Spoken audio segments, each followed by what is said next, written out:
Shalom, and welcome to What the Watchman Sees, a ministry that will sift through all of the social media noise to show you news of importance from the Most High's perspective. As watchmen, we are here both to warn of dangers and give biblical answers for dwelling in the secret place of the Most High during these times of confusion. Tell your family and friends to like, share, and subscribe as we delve into what Yahweh has for us, the apple of His eye. Let's get to work. Shabbat Shalom, family. We are blessed to be able to be here again to continue in our study. We're looking at the same theme, which is to build a righteous nation using the Most High's blueprint. And during the course of this year, part of that theme that we're looking at is how to find your tribe. So we've been spending time talking about that as it relates to who the Most High has us to be, which is a nation not only of priests, but also, as the New Testament describes, a nation of kings and priests. So that's how we're looking at the notion of leadership in the Most High's kingdom. As always, we are guided by 2 Timothy chapter 2, verse 15, instructing us to study, to show ourselves approved unto the Most High, workmen who need not be ashamed, rightly dividing the word of truth, and that all scripture is God-breathed and is profitable for doctrine, for reproof, for correction, for instruction in righteousness, that the person of the Most High may be complete, thoroughly furnished to every good work. So we're going to begin our study with reading a couple of scriptures. It says, as a fellow elder, this is 1 Peter chapter 1, verse 5. As a fellow elder, a witness of Christ's sufferings and a partaker of the glory to be revealed, I appeal to the elders among you. Be shepherds of the Most High's flock that is among you, watching over them not out of compulsion, but because it is Yahuwah's will, not out of greed, but out of eagerness, not lording it over those entrusted to you, but being examples to the flock. And when the chief shepherd appears, you will receive the crown of glory that will never fade away. So we're going to use that as our starting point for our lesson on this during this session, and we'll be covering a couple of other scriptures as well. Let's look at where we were last time, the leadership of the nation, and we looked starting with Moses actually, about how he operated as a leader and some of the attributes that he exhibited in Exodus chapter 12, verse 21, and how also in Exodus chapter 18, Moses' father-in-law, Jethro, gives instructions to Moses on how to be the best leader and the most efficient leader with the charge that he had been given. So he gave him a system, if you will, of getting others to help him as he conducted the blessing that the Most High had given to him as the leader of his people, of that nation. And again, that nation is a kingdom of priests, as Exodus chapter 19 says. And that nation is the people called by the name of the Most High. So when we talk about the nation and leadership in the nation, we're talking about the Most High's nation, the ones who have been given his name. That was then, and as we come through history, we find that there were other named individuals that we don't often see or think of as part of the leadership of the nation of the Most High. But at some point, we're going to be looking at Harriet Tubman, Richard Allen, Absalom Jones, Frederick Douglass, and then some of the more modern day or more contemporary names that you may be familiar with. Obviously, Dr. King being the name that most people can resonate with, but these names are not usually considered in the category of national people with a national assignment to the Most High's people, and so that's why we're going to be looking at that as well. But for today, we're asking the question based on our last study, which is about the tribe. If you remember, part of the unction for this year is to find your tribe and begin to operate with that tribe. So the question that we start out with in this lesson is, have you found your tribe yet? As we know, a tribe starts out as a family group, but not necessarily and exclusively your bloodline family, but it does start there.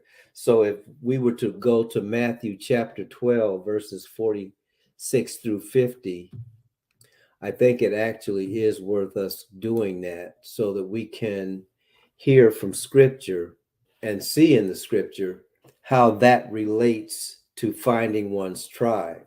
This is, again, Matthew chapter 12, starting at verse 46.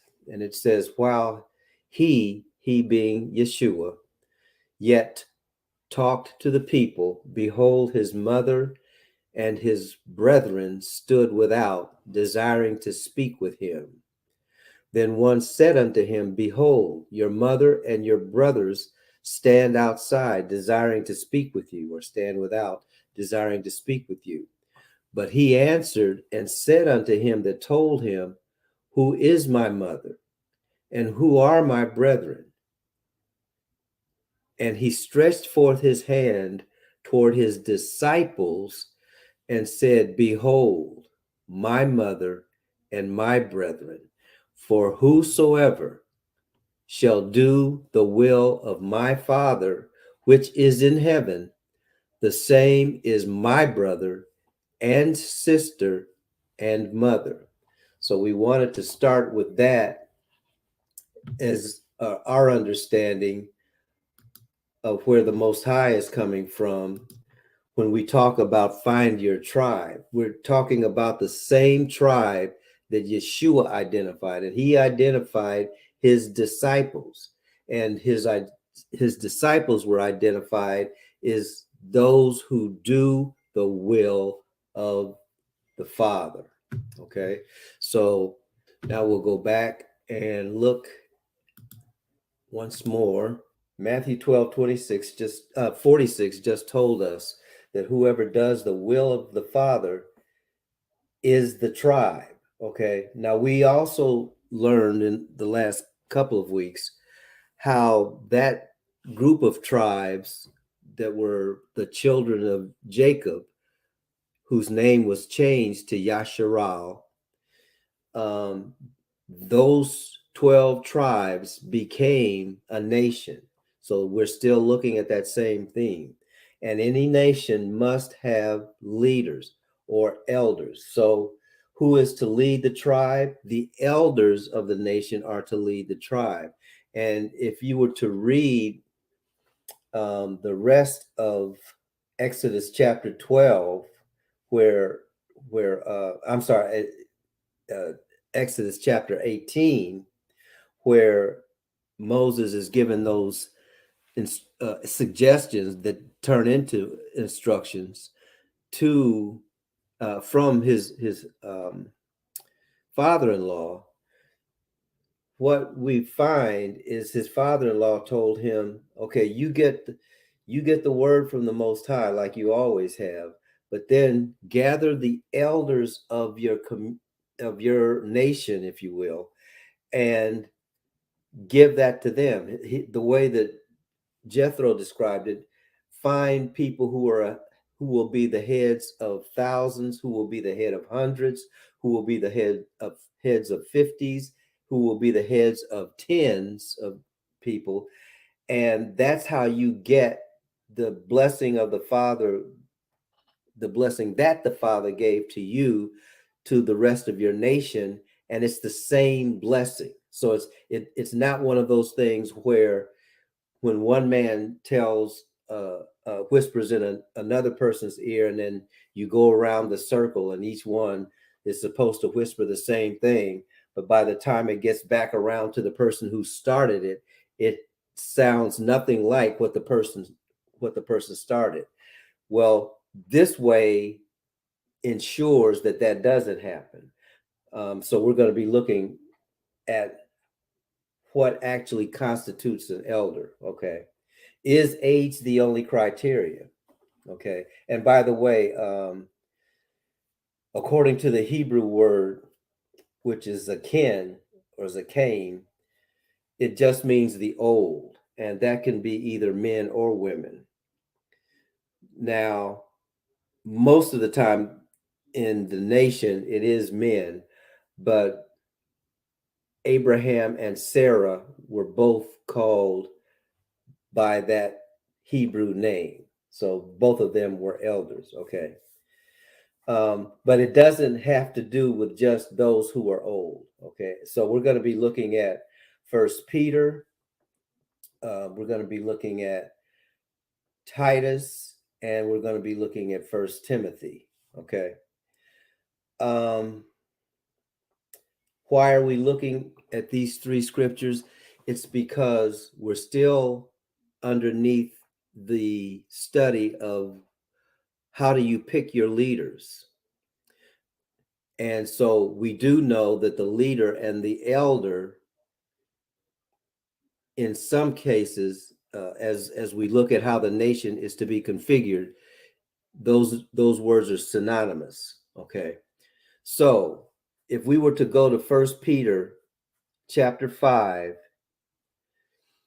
it talks about the shepherds of the flock, and he's talking actually to the elders, and he says that you are to be shepherds of the Most High's flock. So part of the job of an elder, part of the job of a leader, is to be a shepherd to someone else's flock. And that's a very crucial point. This is how that which comes down from heaven must be given. Okay. Elders are shepherds of the flock that belongs to the Most High, or that belongs to Yeshua. Okay. So First Peter chapter 5, verses 2 and 3 says, to be shepherds of Yahuwah's flock that is among you, watching over them, not out of compulsion, but because it is Yahuwah's will. The person who is in the position of the shepherd does so not because they're made to, but because the Most High said, this is my will for you in the assignment that I've given to you. And so they're also not to be doing that out of greed, but out of eagerness to serve. Therefore, they will not lord it over those that are entrusted to them, but they will actually lead by example. That's where that concept comes from. When we hear people talking about lead by example, and unfortunately, many of the people who say leaders have to lead by example don't do that. Okay. They still operate as if it's their edict that people should follow just because they said whatever they said. But that's not what a true leader does. A true leader does not lord it over those. A true leader actually leads by example. And so First Peter chapter 5 says that. Now, when we get to Titus chapter 1, it talks about how those individuals are to be chosen. And actually, First Timothy chapter 3 does the same thing. So that's what we're going to be spending the rest of this few minutes on. Okay. So there is a qualification that is required of anyone in the Most High's kingdom who is serving as one of the primary leaders. And that's why the question that's on the right is so important. And whether you're the person who may desire that role of leadership, or whether you're the people who are to identify those persons who will be in that position of leadership, there are qualifications that must be fulfilled in order for a person to sit in the Most High's nation, in the Most High's kingdom, in the position of a leader. Okay, so what are those qualifications? What you see on the screen, this is what I'm suggesting that you do.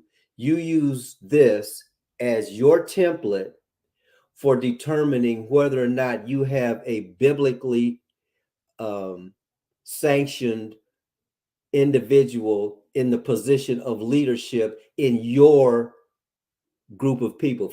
Because don't forget, it starts at the top, and then there are people over thousands, there are people over hundreds, there are people over 50s, there are people over 10s, et cetera, et cetera. Okay, so what are those qualifications? And that's where Titus comes in, and First Timothy chapter 3 comes in. So what you see on the screen here are Titus chapter 1 and First Timothy chapter 3 when it comes to the qualifications of what we call an elder. Now, there are also qualifications of deacons, but right now, these are the people who we would consider to be in the position of leadership in the nation. So whether you're looking for a minister to lead a congregation, let me not start with the minister. Let me start with the place where this is supposed to be worked out before you get to any of those other positions. This is why the Shema is so important, because you're supposed to be able to find these attributes in your own house. Someone in your house, the person in your house that is the leader of the house, is supposed to have these qualities. Okay, and then it begins to be manifested in the community of or the society that in which you live. Okay, so this is the template, and the yes or no. So first of all, at the top there are qualifications. That's what we're looking at in one column. In the other column, the yes or no is just for you to check. Okay, is the person, whether it's the one in the mirror or whether it's someone else that desires to be in that position, if they check that, or if they fulfill that, then you put a check mark there. So as you go through, here is what the Most High said his leaders look like. Okay, so the first qualification, the husband of but one wife. That's where we start with those who will lead the Most High's people.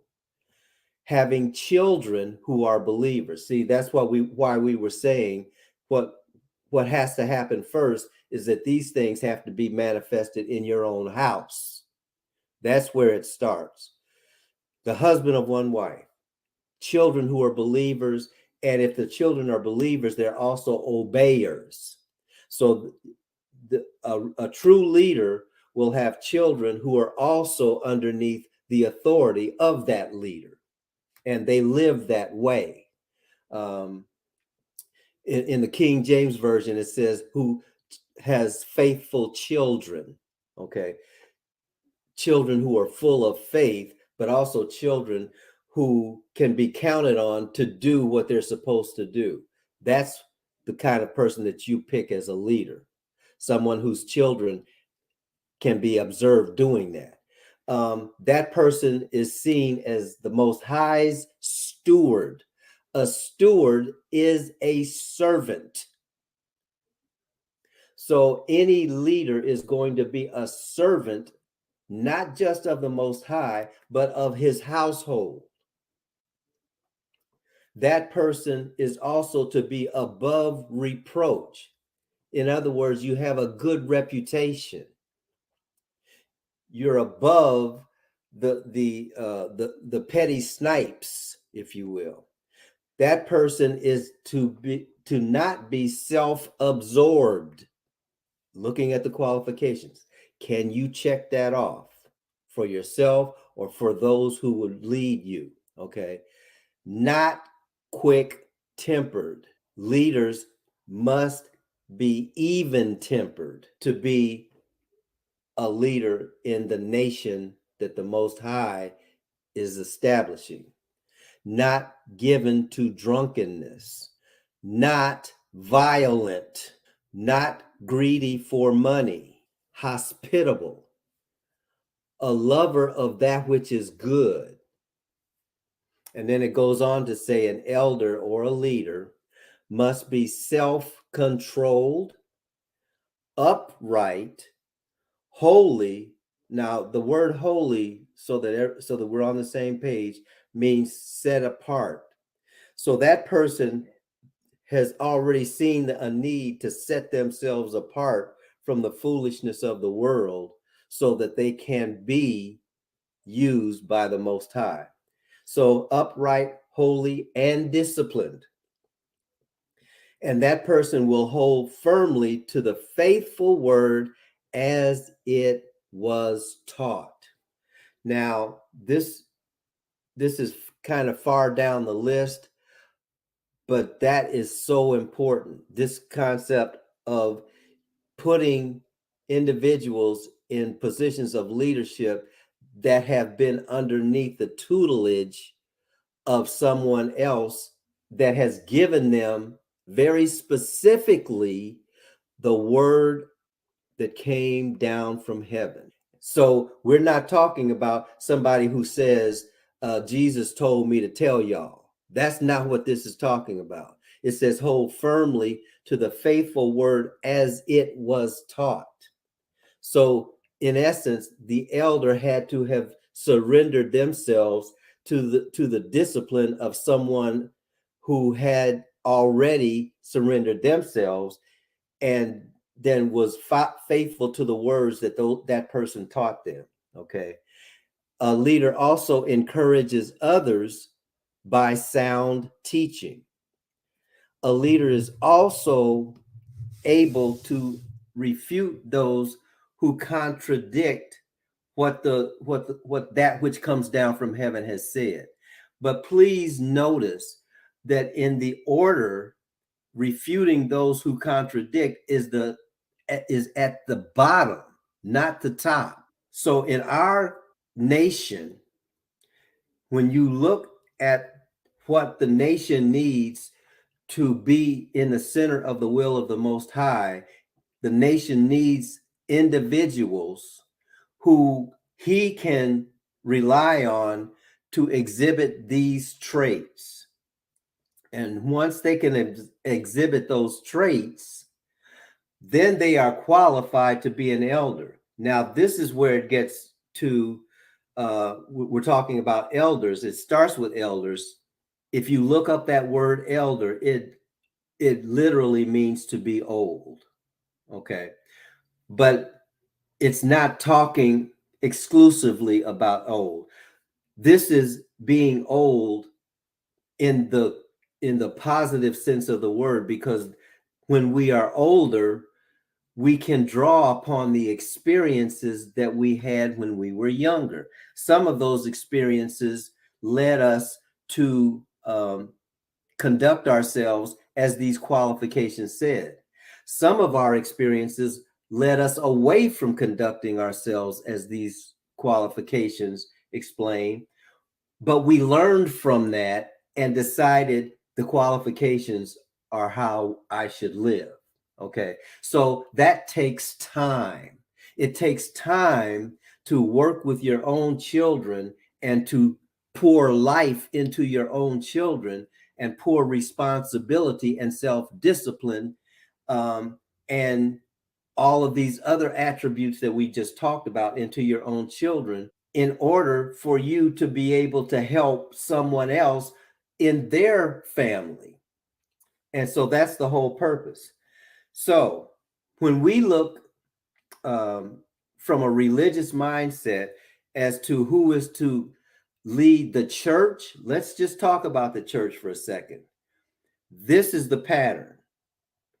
Anyone who is in a position of leadership in the church, from heaven's perspective, has a list of criteria that they must be able to address. And that's what we just read. They have to be the husband of one wife. Their children have to be underneath subjection. They have to see themselves as a servant or a steward of the Most High rather than a lorded over person. They have to be above reproach. In other words, they have to be of good character. They have to, see, it says not self-absorbed. And if you're not self-absorbed, that means that yourself is invested into the well-being of others. Not quick-tempered, not at the bar drinking all the time, or even in the office drinking all the time. So all of these things, I'm not going to go through all of them again, but if you're just talking about the church, let's just talk about the church for a second. Your leaders need to look like this. If they don't, you need to go somewhere else, or pray that the Father will turn the person who is in the position of leadership into this person that he expects. But if the congregation is coming together to choose a leader, you have your template. I don't care what your discipline says. I don't care what your protocol says. I don't care what your Talmud says. This is the standard. And when you follow that standard, there's a blessing there. When you don't follow that standard, you have a dead church, or a church that is out of order. Okay, so that's just the church. I'm encouraging you to say, as an individual and as a collective group of people, this is how all of our leaders should be looking.